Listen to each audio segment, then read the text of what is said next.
there, thrill seekers. That was a little bit of a song by Rocky Erickson called Creature with the Atom Brain. And it's kind of related to what I want to talk about today on this channel. And it's another, as I said, I was going to do scary topics in October. This is another scary topic. At least to me, it's kind of scary. It comes about from an article that somebody I know sent me, called Barbara Marx Hubbard, Godmother of Transhumanism and Synthetic Spirituality, by John, Klajczek? Used to know some Polish people back in Northeast Ohio, so I think that's how you pronounce that. Anyway, it's about a topic which kind of interests me and kind of worries me. And one of the reasons I want to talk about this topic is I kind of want to go on record forever and a day, for as long as my words and my writings and things last, as being really opposed to this.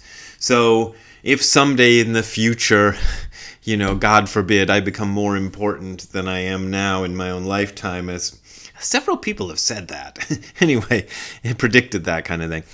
But I kind of want to go on record as being one of the people who was speaking out against this, because I think it's bad stuff. Now, the beginning of the article, the author, as far as I'm concerned, spends a bit too much time telling us what he's gonna do with this article, so I'm going to skip over a lot of the beginning. He's talking about the establishment of what they call the new normal. We're not hearing that new normal thing as much anymore, but it's according to this article, and I have every reason to believe he's right, this phrase, the new normal, predates 2020, when everybody started hearing it.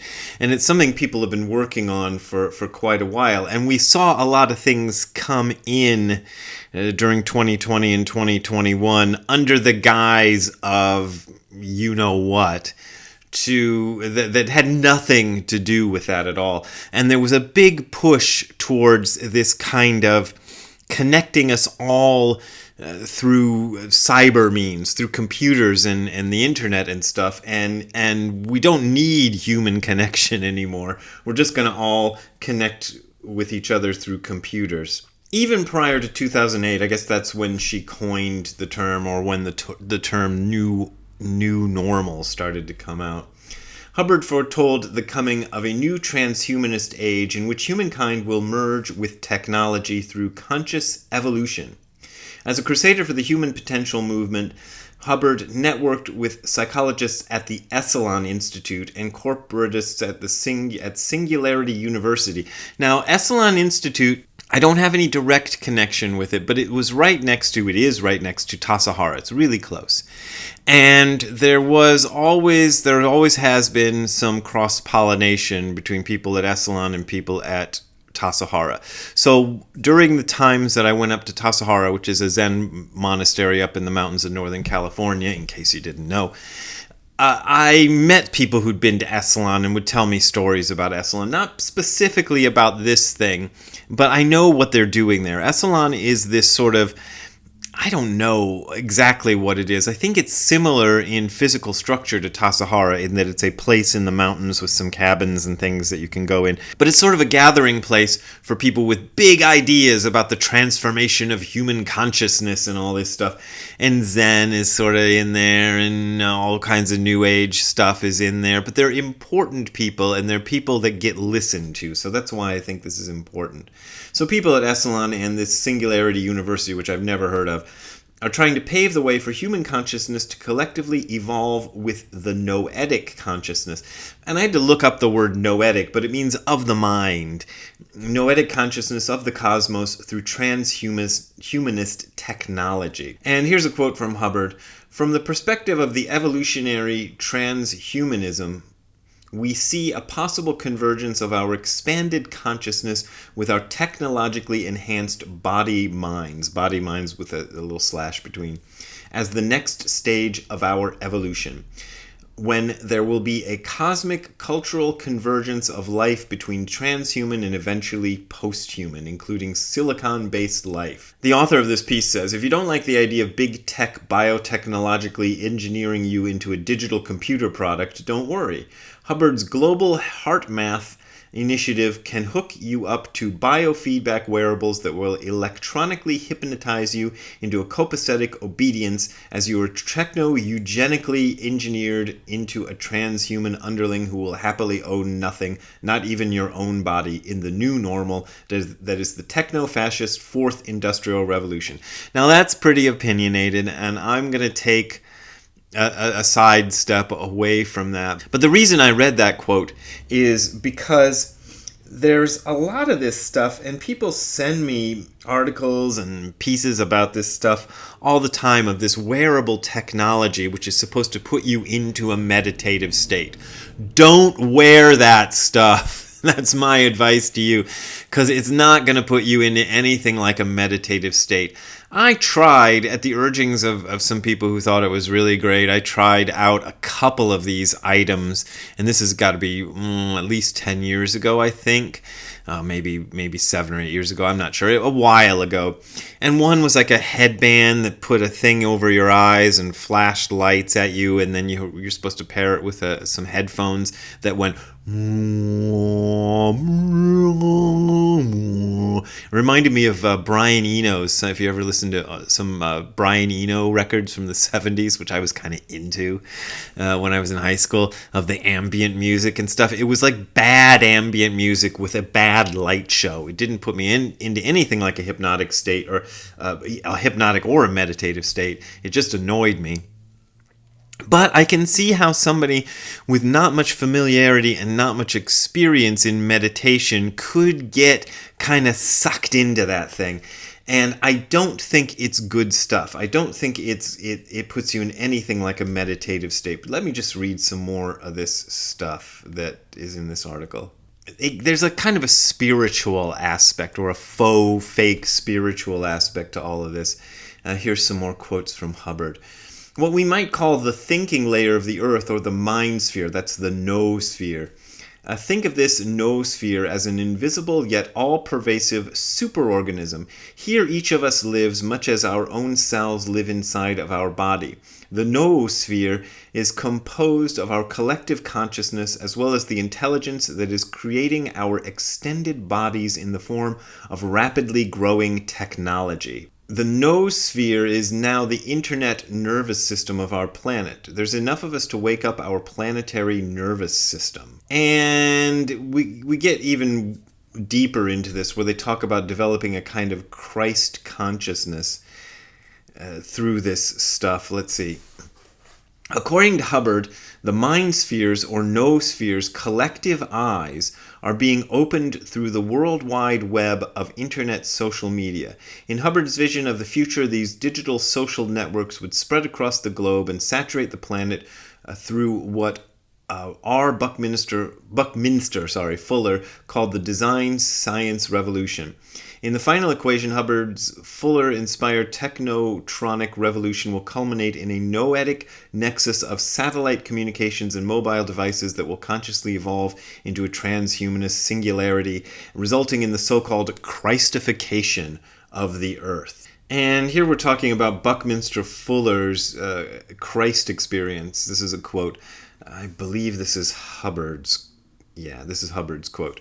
Bucky's Christ experience was that he was walking along the streets in Chicago. It's really pretentious when people call Buckminster Fuller Bucky. I don't know. He saw a light, he got lifted up by the light, and he heard the words, "Bucky, you are the first mini-Christ on earth, and what you attest to is true." Fuller revealed this vision to her on an occasion when Hubbard shared her own Christ experience with him. Hubbard explains that, quote, "One day I had written this book about the New Testament of an evolutionary Christ. Bucky asked to see me alone. He put his arms around me and he said, 'Darling, I had the same experience,' and he put his temple into mine." Okay, not sure what that means. "And I feel he zapped me with the design science evolution." And this bit is talking about one of her books. In her 1995 book, The Revelation, A Message of Hope for the New Millennium, in a section titled The Journey, Hubbard relayed Fuller's utopian forecast of how the metaphysical or noetic consciousness of universal intelligence is cosmically evolving in tandem with the collective conscious evolution of human intelligence through the transhumanist technological progression of the design science revolution. Intelligence, proclaimed Fuller, is not physical, it is metaphysical. Our technology is becoming ephemeralized, miniaturized, and aesthetic like nature's technologies. So on and so forth. So there's a lot more to it than that, but I'm going to stop quoting it and just talk about it. There's a reason this stuff bugs me. It's because there are people in the Zen world, especially in America, who are into this stuff. Who think that this stuff is great and who think that this stuff is compatible with what we're doing in Zen. One of those people in particular likes to tout his affiliation with my teacher, with Nishijima Roshi, although I saw him at Nishijima Roshi's events maybe 4 times. One of those times I saw him, he attended a retreat that just happened to be being filmed. And I kind of wonder in retrospect if he chose that particular retreat because he knew that there was people making a movie during that retreat and he hoped to get in the movie so that it could prove his relationship. But that was the only retreat in the 10 years of retreats that I went on with Nishijima Roshi, more than 10, I think, that I ever saw this guy at. He never showed up except for that one time and probably get himself on camera.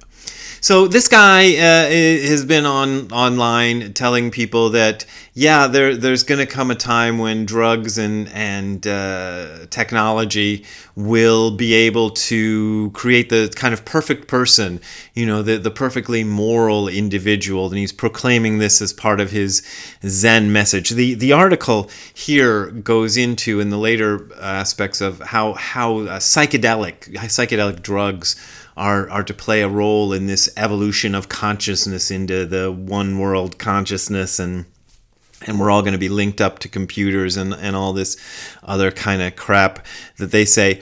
It bothers me because, like I said, there's Zen people who are involved in this, and one Zen person who's not in favor of this was my first teacher. Let me say that again, he was not in favor of this, but he said that one of the sort of science fiction scenarios that worries him is the one where you get conscious computers or computer interface with human consciousness, and how that's going to screw everything up. And he's right. You can only screw things up that way because what they're working on, what people who are working on with this stuff are working on, is it's a very confused amalgam of stuff that they've picked up here and there from Eastern spirituality and stuff, and Zen being one of those things. And a lot of the language that they use kind of sounds a little bit like the language I use sometimes, and that a lot of authors in the field of talking about Zen or Advaita and things use about the body-mind as being a singular thing, and consciousness and evolution. And I often use the phrase, one of my favorite ways of describing sort of enlightenment is understanding that the same thing that looks out through my eyes is also the same thing that looks out through your eyes, and the same thing that looks out through Pete Townsend and Keith Moon's and late Keith Moon's eyes, and Ziggy the dog's eyes, and everybody's eyes. It's the same thing. And the piece I just read you had a bit of language that sounded kind of like that. So they're taking all that stuff and they're wrapping it up into this kind of confused mess of, well, we're going to do this technologically and we're going to make everybody enlightened with our technology. Well, anybody who spent any time on the internet, and you're on the internet watching this, I presume, unless there's some other way to look at this, knows that the internet is not full of enlightenment. I mean, it's full of porn and garbage and weird conspiracy theories and, pictures of people's pets and all kinds of junk. It's not full of elevated consciousness. So where this elevated consciousness is going to come from, I don't know. But I think that there's this kind of group of people out there who believe themselves to be smarter and better than us. And I don't want to see, I think it was Richard Dawkins. I might be getting this wrong, so don't blame me if it's not Richard Dawkins, but somebody of that stature I saw on the internet a few years ago talking about how the brights, in his term, should be in control of the world. You know, the smart people should be in control of the world. Well, we had 2 or 3 years recently of the smart people being in control of everything, you know, the self-appointed smart people being in control of everything, and they really screwed everything up, if you ask me, and made a huge mess and caused a disaster which I don't think most of us now realize how much of a disaster the years 2020 through 2022 really were. I mean, I think it may be approaching the level of World War II or something like that in terms of the extent to which it was a serious disaster and a terrible thing. And maybe I should talk about it. And it wasn't a terrible thing because there was a virus out there. It was a terrible thing for the way it allowed an opening for a lot of this stuff that I've just been talking about to kind of come into the world and achieve a kind of foothold, which it should never have. So when they talk about this kind of evolved spirituality and everything, it's nonsense. It's total garbage nonsense, because the evolved spirituality they're talking about is something they made up in their own minds. They, us, whoever, you know, people have this idea of what spiritual evolution and the utopian future is going to be, and they're going to try to force it on the world. You know, and that's what they think is required. And they make all this nonsense garbage talk about how we're going to work towards that and how we're going to make that happen. And really what it always amounts to is a kind of self-appointed elite getting into control of everything and calling the shots and not knowing anything. You know, they don't know anything. You know, they're clever. They're mentally astute. They have sharp minds. That I will give them. But that's not always a good thing. You know, the very sharp mind has a tendency to believe its own bullcrap a lot more than dummies like me do. So this is just one of the things. I don't have a conclusion for you, except to say that if you're serious about Zen or spirituality of any kind, stay away from this stuff. Just stay, you know, miles away from it. Don't touch it with a 2-meter pole. I'm going to be international. You know, a 10-foot pole is what we say in America. You know, I guess that's a little bit longer than 2 meters. But don't go near it. Don't go near it with a barge pole. That's what they say in England. That's my conclusion, and I just thought I'd air some of my thoughts about it here and see where we get, but we didn't get really anywhere, so sorry about that. But there you go. I don't know what else to say. I just think it's garbage, and the fact that it is endorsed by some people in the Zen world, and the fact that it uses a lot of the sort of language that I use, that comes out of Dogen, that comes out of Huang Po and all these other people, because there's folks who are apparently reading that stuff and not really understanding it, but thinking they're so damn smart that they do understand it. That just bugs me, and I get concerned that maybe I'm inadvertently contributing to some of it, and so that's why I wanted to kind of come out and make a little short video, and not that short, saying I don't want to have anything to do with it. Okay, if you want to donate to me talking more and ranting about technology and stuff, you can go to the URL that you're seeing on the screen below, which is hardcorezen.info/donate. That is hardcorezen.info/donate. There you will find links to my PayPal and Patreon accounts. Those are my only ways of making a living most of the time, and I appreciate your support. But you don't got to support me if you don't want to support me. All right, we will see you next time. Have a good time all the time. Bye. Hey Ziggy, how you doing, buddy? What do you think of technological spirituality? Do you think it's a thing we should get into?